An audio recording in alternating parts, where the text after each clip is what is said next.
नमस्कार, स्वागत है आप सभी का आपके अपने इस YouTube चैनल गढ़वाल क्लासेज में।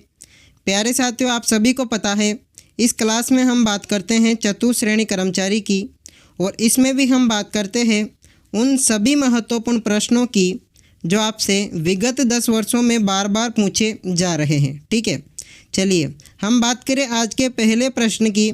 तो उससे पहले आपको बता दें कि यहाँ टोटल आपके 57 प्रश्न होने वाले हैं और आपको अंत में बताना है कि आपके कितने प्रश्न सही निकले। चलिए, पहला प्रश्न है आप लोगों का, तोरावाटी की पहाड़ियाँ किस क्षेत्र में विस्तृत है? तो तोरावाटी की पहाड़ियाँ अपने शेखावाटी क्षेत्र में विस्तृत है। अगर मैं स्थान की बात करूँ तो नीमका थाना के तो पश्चिमी भाग में, झुंझुनू जिले के दक्षिणी भाग में और सीकर जिले के अपने पूर्वी भाग में स्थित है। ये आप लोगों को ध्यान रखना है। चलिए, अगला क्वेश्चन आप लोगों का ध्यान से देख लेना, प्रश्न बड़ा ही महत्वपूर्ण है। राजस्थान में औसत वर्षा होती है। तो राजस्थान में औसत वर्षा होती है अपने 57.51 सेंटीमीटर। कितनी? 57.51 सेंटीमीटर औसत वर्षा होती है राजस्थान में। अगर मैं mm की बात करूं तो mm में आएगा आपके 575.1 mm वर्षा होती है राजस्थान में। ठीक है, चलिए अगले प्रश्न की हम बात करें। प्रश्न ध्यान से देखना, बड़ा ही महत्वपूर्ण प्रश्न है। राजस्थान का क्षेत्रफल भारत के कुल भौगोलिक क्षेत्रफल का है। राजस्थान का क्षेत्रफल भारत के कुल भौगोलिक क्षेत्रफल का है 10.41%। कितना? 10.41%। और आपका पहला ही ऑप्शन बिल्कुल ही राइट आंसर हो जाएगा। अगर 1/10 दे तो वो भी आप लोगों का राइट होगा। अगला प्रश्न ध्यान से देखना, बड़ा ही महत्वपूर्ण प्रश्न है। प्रश्न आप लोगों का, गुरु शिखर निम्न में से किस पर्वत श्रृंखला का उच्चतम शिखर है? तो गुरु शिखर अपने अरावली पर्वतमाला का उच्चतम शिखर है। मैं बात करूं गुरु शिखर के ऊंचाई की तो आपके होगी 1722 मीटर। कितनी? 1722 मीटर गुरु शिखर की ऊंचाई होगी। अगर मैं बात करूं गुरु शिखर कहां पर है तो आपके माउंट आबू के पास में स्थित है। और कौन से ज़िले में? तो आपका इसमें राइट आंसर होगा सिरोही ज़िले में। कौन से ज़िले में? सिरोही ज़िले में। चलिए अगले प्रश्न की हम बात करें। प्रश्न ध्यान से देखना, प्रश्न बड़ा ही महत्वपूर्ण है। गुरु शिखर पर्वत चोटी अरावली के किस प्रदेश का भाग है? गुरु शिखर पर्वत चोटी अरावली के कौन से प्रदेश का भाग है? आप लोग जानते हैं कि अपना सिरोही जो है वह राजस्थान में दक्षिण में स्थित है। तो गुरु शिखर भी अपने कहाँ पर स्थित होगा? दक्षिण में। यह आप लोगों को ध्यान रखना है। चलिए अगले प्रश्न की हम बात करें, ध्यान से देख लेना। प्रश्न है आप लोगों का, जयपुर, दौसा और अजमेर जिलों में किस प्रकार की जलवायु पाई जाती है? तो जयपुर, दौसा और अजमेर में अपने उप आर्द्र जलवायु पाई जाती है। कौन सी जलवायु? उप आर्द्र जलवायु पाई जाती है। और आपका सेकंड ऑप्शन बिल्कुल ही करेक्ट आंसर हो जाएगा। अगला प्रश्न ध्यान से देख लेना, प्रश्न बड़ा ही महत्वपूर्ण है। प्रश्न है, निम्नलिखित में से कौन सा जलवायु प्रकार जिला सम्मिलित नहीं है?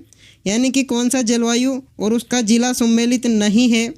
चलिए हम ऑप्शन के हिसाब से देखते हैं। BWHW में गंगानगर आता है, बिल्कुल आता है। BSHW में जयपुर नहीं आता है। जयपुर आता है अपने किस में? CWG में आता है। ठीक है, कोपेन के जलवायु वर्गीकरण के अकॉर्डिंग। तो आपका इसमें राइट आंसर कौन सा होगा? ध्यान से देख लेना, आपका गलत जवाब है सेकंड और आपका राइट आंसर भी होगा सेकंड। ठीक है, जयपुर आता है अपना CWG में और सारे ही ऑप्शन सही है। चलिए अगला क्वेश्चन ध्यान से देख लेना। क्वेश्चन है अपना, अरावली पर्वत शिखर का ऊंचा शिखर कौन सा है? तो अरावली पर्वत का सबसे ऊंचा शिखर है गुरु शिखर। इसकी ऊंचाई की मैं बात करूं तो आपकी कितनी हो जाएगी? 1722 मीटर। ठीक है, और ये अपने सिरोही जिले में स्थित है। अगला क्वेश्चन ध्यान से देखना, प्रश्न है आप लोगों का, रामगढ़ की गोलाकार पहाड़ी निम्न में से कौन से प्रदेश में उपस्थित है? तो रामगढ़ की गोलाकार पहाड़ी अपने हैं हाड़ौती के पठार में।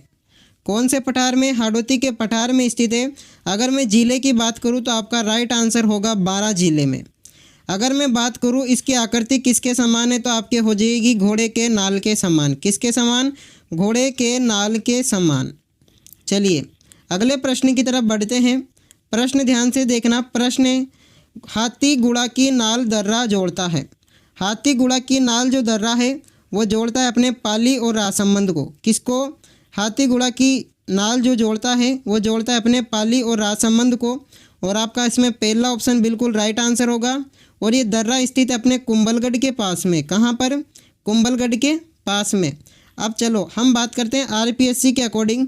तो आप आरपीएससी के अकॉर्डिंग उदयपुर और राजसमंद को जोड़ता है, ठीक है, लेकिन जो वास्तविकता में पाली और राजसमंद को जोड़ता है, ठीक है। तो ये दोनों ही ऑप्शन आप लोगों के सही माने जाएंगे, क्योंकि उदयपुर तो आरपीएससी के अकॉर्डिंग है और रियल में आपका पहला ऑप्शन सही है।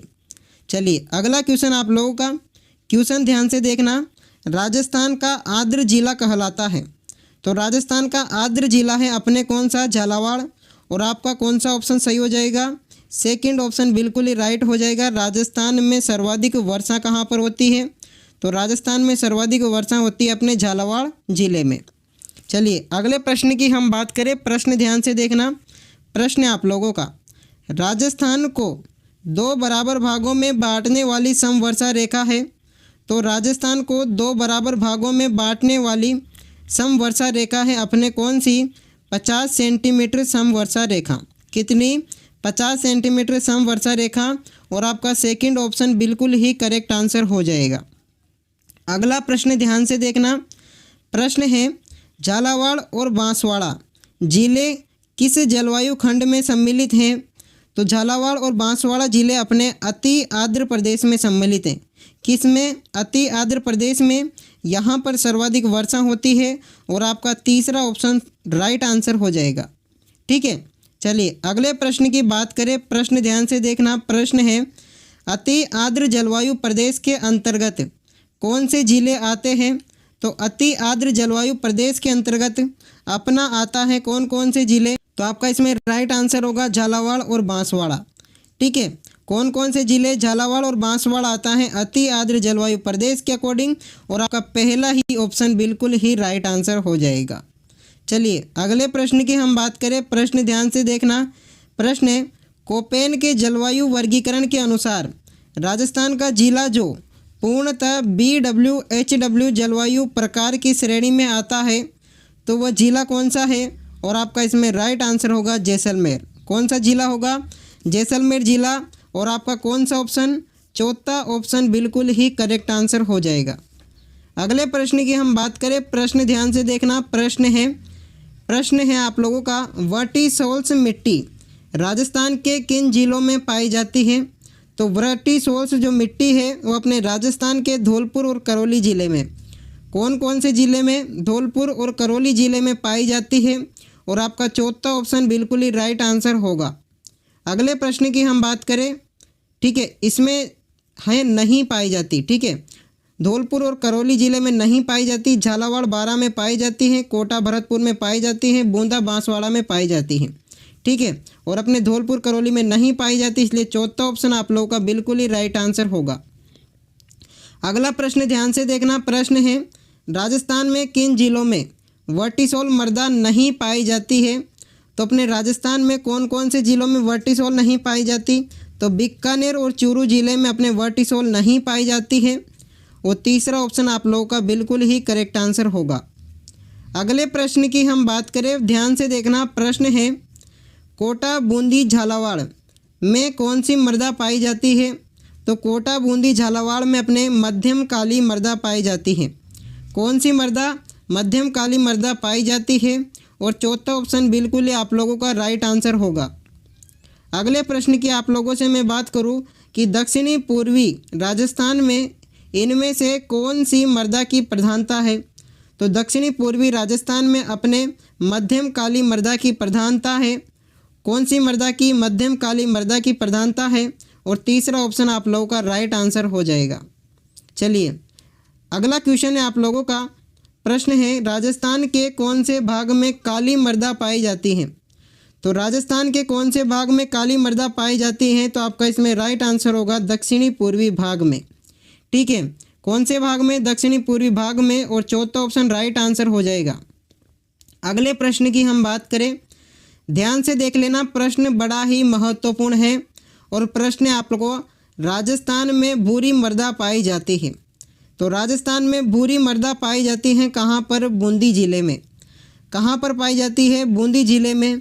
इसके अलावा कुछ ज़िले और याद कर लो, तो भूरी मर्दा टोंक में भी पाई जाती है, भूरी मर्दा सवाई माधोपुर में भी पाई जाती है, ठीक है, भूरी मर्दा बूंदी में भी पाई जाती है, और भूरी मर्दा अपने कहाँ पर? भीलवाड़ा में भी पाई जाती है। ये ज़िले आपको याद रखने होंगे। और अगला प्रश्न आप लोगों का प्रश्न है कि बनास नदी के जल ग्रहण क्षेत्र में निम्न में से किस मर्दा का अधिकांश क्षेत्रफल है? तो आपको मैंने अभी ज़िले बताए, उसके अनुसार भूरी मर्दा, क्योंकि बनास नदी अपने उन्हीं क्षेत्रों में बहती है, तो भूरी मर्दा का अधिकांश क्षेत्रफल है। चलिए अगले प्रश्न की हम बात करें, ध्यान से देख लेना। प्रश्न है आप लोगों का, राजस्थान में निम्न में से कौन सा मर्दा का सर्वाधिक उपजाऊ प्रकार माना जाता है? तो मर्दा का कौन सा? तो जलोढ़ मर्दा जो है सर्वाधिक उपजाऊ मानी जाती है। कौन सी मर्दा? जलोढ़ मर्दा सर्वाधिक उपजाऊ मानी जाती है, ठीक है, उपजाऊ की दृष्टि से। चलिए अगले प्रश्न की आप लोगों से मैं बात करूं, तो उससे पहले एक चीज़ और ध्यान रख लो कि जलोढ़ मर्दा का जो निर्माण है वो नदियों द्वारा होता है। नदियों द्वारा जो लाई गई मिट्टी है, नदियों द्वारा लाई गई मिट्टी से किसका निर्माण होता है? तो जलोढ़ मर्दा का निर्माण होता है। अगला क्वेश्चन ध्यान से देख लेना। प्रश्न है बड़ा ही महत्वपूर्ण, राजस्थान के किस जिले में जलोढ़ मिट्टी पाई जाती है? तो राजस्थान के अपने बूंदी ज़िले में जलोढ़ मिट्टी पाई जाती है। सॉरी, कौन से ज़िले में? तो आपका इसमें राइट आंसर होगा राजस्थान के दौसा ज़िले में जलोढ़ मिट्टी पाई जाती है। जलोढ़ मिट्टी में कौन कौन से तत्वों की प्रधानता होती है?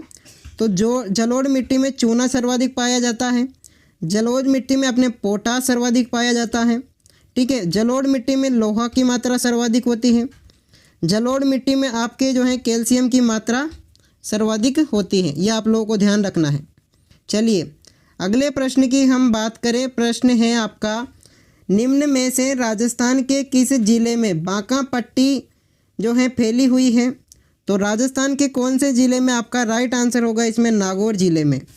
इसके अलावा मैं दो ज़िलों की और बात करूं तो डीडवाना कुचामन में भी बांका पट्टी फैली हुई है, और इसके साथ साथ अजमेर में भी बांका पट्टी फैली हुई है। तो मैं बात करूं बांका पट्टी होती क्या है? बांका पट्टी यानी कि वहाँ के पानी में आपके वहाँ के पानी में किसकी? फ्लोराइड की मात्रा, किसकी? फ्लोराइड और नमक की मात्रा सर्वाधिक होती है। इसके कारण वहाँ के जो व्यक्ति हैं, वहाँ के व्यक्तियों में एक रोग हो जाता है, उसका नाम है फ्लोरोसिस। कौन सा रोग? फ्लोरोसिस नामक रोग हो जाता है, जिससे उनकी हड्डियाँ मुड़ जाती हैं, कुबड़ निकल आती है, इसलिए उसको बांका पट्टी बोलते हैं। और यहाँ पे नागौर में, डीडवाना कुचामन में और अजमेर में, ठीक है, ये आप लोगों को ध्यान में रखना है। अगला प्रश्न आप लोगों का प्रश्न है, राजस्थान की बांका पट्टी किस समस्या से ग्रसित है? तो अपने राजस्थान की बांका पट्टी फ्लोराइड की समस्या से ग्रसित है। अभी मैंने आपको बताया राजस्थान में पानी की मात्रा, जो पानी में फ्लोराइड की मात्रा अधिक होती है, ठीक है, इसलिए फ्लोराइड से ग्रसित है कौन सी पट्टी? बांका पट्टी। अगला प्रश्न आपका, राजस्थान की बांका पट्टी किस समस्या से ग्रसित है? तो हमने कर लिया फ्लोराइड की से। प्रश्न है सेम, ये सबसे महत्वपूर्ण प्रश्न है, सेम किस स्थिति से संबंधित है? तो सेम अपनी कौन सी स्थिति से संबंधित है? तो परिस्थितिक में परिवर्तन। ऐसे के ऐसे ही छपता है ये प्रश्न, ठीक है। चलिए अगला प्रश्न आप लोगों का ध्यान से देख लेना। प्रश्न है, राजस्थान में कौन सी नदी बंगाल की खाड़ी अपवाह तंत्र से संबंधित नहीं है? तो राजस्थान की कौन सी नदी बंगाल की खाड़ी अपवाह तंत्र से संबंधित नहीं है? तो आपका इसमें राइट आंसर होगा लूणी नदी, और चौथा ऑप्शन आपका राइट आंसर होगा। अगर मैं बात करूं बंगाल की खाड़ी से संबंधित नहीं है तो कौन से अपवाह तंत्र का हिस्सा है? तो आपका इसमें राइट आंसर कौन सा होगा आपके? तो आपका राइट आंसर होगा अरब सागरीय अपवाह तंत्र का हिस्सा है कौन सी नदी? लूणी नदी। अगले प्रश्न की हम बात करें, ध्यान से देख लेना। प्रश्न है आप लोगों का, राजस्थान की वह नदी जो अरब सागर में गिरती है? तो आपका इसमें राइट आंसर होगा, अभी मैंने आपको बताया, लूणी नदी। और लूणी नदी आपके कहाँ पर गिरती है? अरब सागर में, ठीक है। चलिए अगले प्रश्न की हम बात करें। प्रश्न ध्यान से देख लेना। प्रश्न है, अंतः प्रवाही नदी नहीं है। अंतः प्रवाही नदी आपके कौन सी नहीं है? तो आपका इसमें राइट आंसर कौन सा होगा? बिल्कुल बिल्कुल आपका साबी बिल्कुल ही करेक्ट आंसर होगा। कौन सी? साबी। तो यहाँ पर कौन सी है? साबी नदी। ये अपने का किसके? अंतः प्रवाह से संबंधित नहीं है, तो मैं बात करूँ किससे संबंधित है, तो ये आपके लूणी की सहायक नदी है। ठीक है, किसकी? सागी नदी आपके लूणी की सहायक नदी है। और मैं बात करूँ इसका उद्गम कहाँ से होता है, तो आपके उद्गम होता है जालोर से। जालोर के जसवंतपुरा की गांव की पहाड़ियों से इसका उद्गम होता है। ठीक है, ये आप लोगों को ध्यान रखना है, ये अपने लूणी की सहायक नदी है। अगले प्रश्न की हम बात करें, प्रश्न ध्यान से देखना। इनमें से कौन सी राजस्थान की अंतःप्रवाही नदी नहीं है? तो इनमें से कौन सी राजस्थान की अंतःप्रवाही नदी नहीं है? और आपका इसमें राइट आंसर होगा सागी नदी। कौन सी नदी नहीं है? सागी नदी आपके अंतःप्रवाही नदी नहीं है। ठीक है, और इसमें आप लोगों का मैं आपसे बात करूँ तो आपका इसमें राइट आंसर होगा खारी नदी, जो अंतःप्रवाह की नहीं है। सॉरी, मैंने पहले आपको साबी बताया था, लेकिन इसका राइट आंसर है खारी नदी, और सेकंड ऑप्शन आप लोगों का करेक्ट आंसर होगा। ठीक है, चलिए इसके बारे में मैं आप लोगों से मैं बात करूँ तो किसकी? सागी नदी की। तो सागी नदी का उद्गम होता है आपके जालोर से। किससे?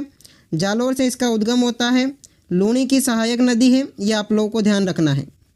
अगले प्रश्न की हम बात करें, प्रश्न ध्यान से देख लेना। प्रश्न है, माही नदी का उद्गम में है, तो माही नदी का उद्गम होता है थार मध्य प्रदेश से।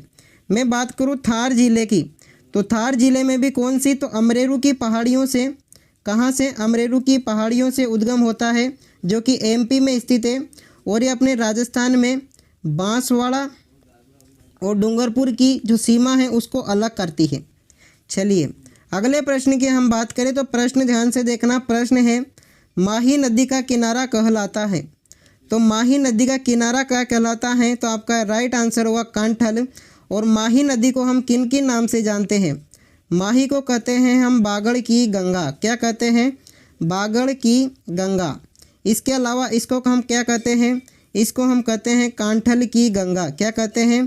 कांठल की गंगा। इसी को हम कहते हैं हम आदिवासियों की गंगा। क्या कहते हैं? आदिवासियों की गंगा। और इसी को हम कहते हैं दक्षिणी राजस्थान की स्वर्ण रेखा। क्या कहते हैं? दक्षिणी राजस्थान की स्वर्ण रेखा। चलिए अगले प्रश्न की तरफ हम बढ़ते हैं। प्रश्न ध्यान से देख लेना। प्रश्न आप लोगों का, कौन सी कामधेनु नदी कहलाती है? तो कामधेनु कहलाती है अपनी चंबल नदी। कौन सी नदी? चंबल। ठीक है, चंबल को हम क्या कहते हैं? कामधेनु कहते हैं। और चंबल का उद्गम आप कमेंट में बताओगे। और मैं बात करूँ, चंबल पर टोटल 4 डैम बने हुए हैं। पहला है आप लोगों का गांधी सागर, दूसरा है आपका राणा प्रताप सागर, ठीक है, और तीसरा है आपका कौन सा है? तीसरा जवाहर सागर, ठीक है, और चौथा है आपका कोटा बैराज। ठीक है, चलिए अगले प्रश्न की हम बात करें, ध्यान से देख लेना। प्रश्न है आपका, राजस्थान में बहने वाली कौन सी नदी खंभात की खाड़ी में गिरती है? तो राजस्थान में बहने वाली वह कौन सी नदी है जो खंभात की खाड़ी में गिरती है? और आपका इसमें राइट आंसर होगा माही नदी। कौन सी नदी? माही नदी। और आपका इसमें तीसरा ऑप्शन बिल्कुल ही करेक्ट आंसर हो जाएगा। अगले प्रश्न की हम बात करें, ध्यान से देख लेना। प्रश्न बड़ा ही महत्वपूर्ण है। प्रश्न आपका, निम्नलिखित में से कौन सी नदी उत्खाद भूमि के लिए कुख्यात है? उत्खाद भूमि बोल तो या फिर सर्वाधिक बीहड़ का निर्माण कौन सी नदी करती है? और आपका इसमें राइट आंसर होगा चंबल। कौन सी नदी? चंबल नदी। और आपका इसमें पहला ही ऑप्शन बिल्कुल ही करेक्ट आंसर हो जाएगा। अगले प्रश्न की हम बात करें, ध्यान से देख लेना। प्रश्न है आप लोगों का, डेबर झील के नाम से जानी जाती है। तो डेबर झील के नाम से कौन सी झील जानी जाती है? तो आपका इसमें राइट आंसर होगा जयसंबंध झील। अगर मैं बात करूँ जयसंबंध झील, तो ये अपने भारत की तो है दूसरी, लेकिन अपने राजस्थान की है प्रथम कृत्रिम सबसे बड़ी झील है। भारत की दूसरी सबसे बड़ी कृत्रिम झील और अपने राजस्थान की सबसे बड़ी कृत्रिम झील है। कौन सी झील? तो आपका इसमें राइट आंसर होगा जयसंबंध झील, जिसको हम डेबर झील भी कहते हैं। अगले प्रश्न की हम बात करें, ध्यान से देख लेना। प्रश्न है आपका, पिछोला झील का निर्माण किस शासक के काल में हुआ था? तो पिछोला जो झील है उसका निर्माण हुआ था अपने महाराणा लाखा के शासनकाल में। किसके शासनकाल में? महाराणा लाखा के शासनकाल में। और ये कौन से ज़िले में स्थित है? तो आपके उदयपुर ज़िले में स्थित है। कौन से ज़िले में? उदयपुर ज़िले में स्थित है। तो आपका इसमें सेकंड ऑप्शन बिल्कुल ही करेक्ट आंसर होगा। अगले प्रश्न की हम बात करें, ध्यान से देख लेना। प्रश्न आपका, पिछोला झील स्थित है। तो पिछोला झील आपका स्थित है कहाँ पर? उदयपुर ज़िले में। और आपका इसमें पहला ऑप्शन बिल्कुल ही करेक्ट आंसर होगा। अगले प्रश्न की हम बात करें, प्रश्न ध्यान से देखना। प्रश्न है आपका, किस नहर का आरंभिक नाम राजस्थान नहर है? तो कौन सी नहर का? तो आपकी इंदिरा गांधी नहर होगी, जिसका प्राचीन नाम क्या था? राजस्थान नहर। मैं बात करूँ 1984 की, तो 1984 में इसका नाम परिवर्तित करके राजस्थान नहर से क्या कर दिया? इंदिरा गांधी नहर कर दिया। अब इसके बारे में थोड़ी सी हम बात करें तो आपके इंदिरा गांधी नहर का उद्गम कहाँ से होता है? तो आपका इसमें राइट आंसर होगा हरी के बैराज से। और हरी के बैराज आपका कहाँ पर स्थित है? तो पंजाब में स्थित है। और पंजाब में कौन सी नदी पर? तो सतलज और व्यास नदी के संगम पर। ठीक है, ये आप लोगों को ध्यान रखना है। अगला क्वेश्चन है आपका, ध्यान से देखना।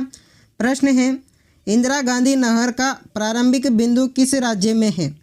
तो इंदिरा गांधी नहर का आपके प्रारंभिक बिंदु है पंजाब में, क्योंकि पंजाब के हरी के बैराज से इसका क्या होता है? उद्गम होता है।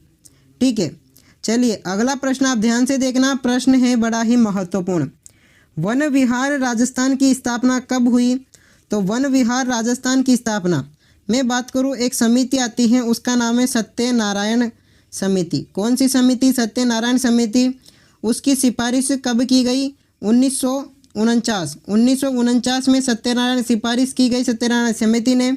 उसी के आधार पर 1950 में आपका वन विभाग बनाया गया और इसका मुख्यालय किसको बनाया गया? तो कोटा जिले को। किसको?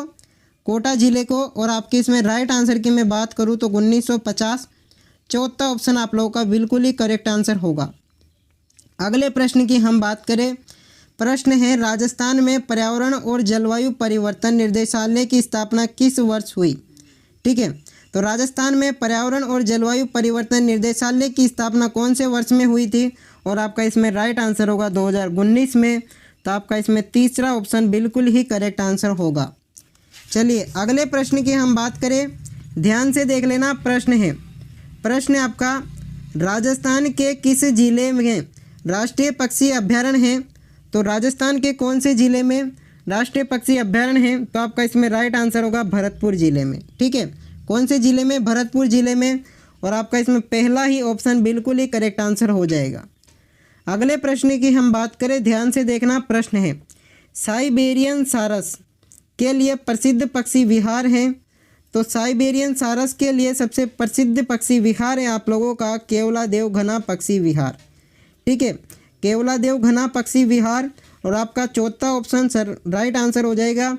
साइबेरियन जो सारस है वो यहाँ पर क्या आते हैं? घने आते हैं। अगला प्रश्न आप लोग ध्यान से देखना। प्रश्न बड़ा ही महत्वपूर्ण है, राजस्थान में निम्न में से कौन सी नदी सदावाहिनी यानी कि बारहमासी नदी है? तो राजस्थान की मैं बात करूँ तो राजस्थान की चंबल नदी बारहमासी नदी है, यानी कि 12 महीने बहती रहती हैं, कभी सूखती नहीं है। चंबल नदी को हम क्या कहते हैं? गढ़ियालों की शरण स्थली कहते हैं। क्या कहते हैं? गढ़ियालों की शरण स्थली कहते हैं। और चंबल नदी पर जो सबसे बड़ा बांध है वो बांध है आपका गांधी सागर। अगर मैं बात करूं राजस्थान में, तो राजस्थान में 3 बांध स्थित है और एक बांध पूरे एमपी में स्थित है, और एमपी में स्थित है अपना गांधी सागर। अगले प्रश्न की हम बात करें, प्रश्न ध्यान से देखना। प्रश्न है, राजस्थान की सबसे बड़ी कृत्रिम मानव निर्मित झील कौन सी है? ना, सबसे बड़ी कृत्रिम मानव निर्मित झील है आपकी जयसंबंध। और जयसंबंध झील का निर्माण करवाया था आपके किसने? जय सिंह ने। किसने? जय सिंह ने। और आपका सेकंड ऑप्शन बिल्कुल ही करेक्ट आंसर होगा। अगले प्रश्न की हम बात करें, प्रश्न ध्यान से देखना। राजस्थान में मीठे पानी की सबसे बड़ी झीलें, तो राजस्थान में मीठे पानी की सबसे बड़ी झीलें कौन सी? जयसंबंध झील। और मैं बात करूं जयसंबंध झील के निर्माण की, तो आपके जय सिंह ने करवाया था कब? 1685 से 91 के बीच में। कब? 1685 से 91 के बीच में। अगले प्रश्न की हम बात करें, ध्यान से देखना। पिछोला झील स्थित है, तो पिछोला झील अपने कहाँ पर स्थित है? तो आपका इसमें राइट आंसर होगा उदयपुर में। उदयपुर में कौन सी झील स्थित है? पिछोला झील। और आपका पहला ही ऑप्शन बिल्कुल ही करेक्ट आंसर होगा। अगले प्रश्न की बात करें, प्रश्न आपका, किस नदी का उद्गम सेवर की पहाड़ियों से है? तो कौन सी नदी का जो उद्गम है वह सेवर की पहाड़ियों से है?